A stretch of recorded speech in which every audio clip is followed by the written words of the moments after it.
Depuis ce matin, 3 des 6 personnes interpellées mardi en Creuse et dans 3 communes du nord de la Haute-Vienne et présentées par le parquet comme appartenant à l'ultra-gauche ont été entendues ce vendredi par les juges d'instruction et des libertés.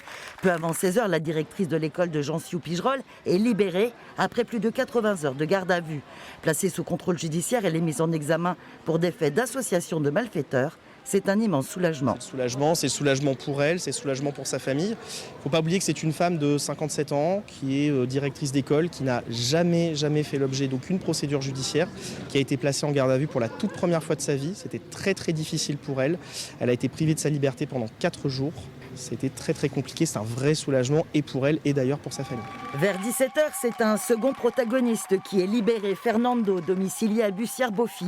Le sexagénaire est mis en examen pour dégradation de biens en bande organisée au préjudice d'Enedis et de l'État.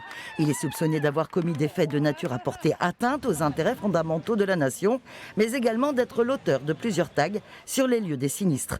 Finalement, il échappe à la détention provisoire requise par le procureur. Je voudrais saluer la décision à la fois sage et courageuse du président du tribunal judiciaire de Limoges, qui a appliqué les principes du droit, à savoir que la liberté est la règle et la détention est l'exception. Donc cette mise en liberté sous contrôle judiciaire n'empêche pas la poursuite de l'instruction, mais on part sur de bonnes bases et je pense que c'est important et c'est une décision qui fait honneur à l'état de droit. Et après de longues délibérations, la 3e mise en cause, une habitante de Blon, recouvre la liberté. Elle est mise en examen pour destruction et dégradation par moyens dangereux. Elle retrouve ses amis massés sur le parvis depuis ce matin. Demain, un comité de soutien a prévu de se rassembler en centre-ville de Limoges.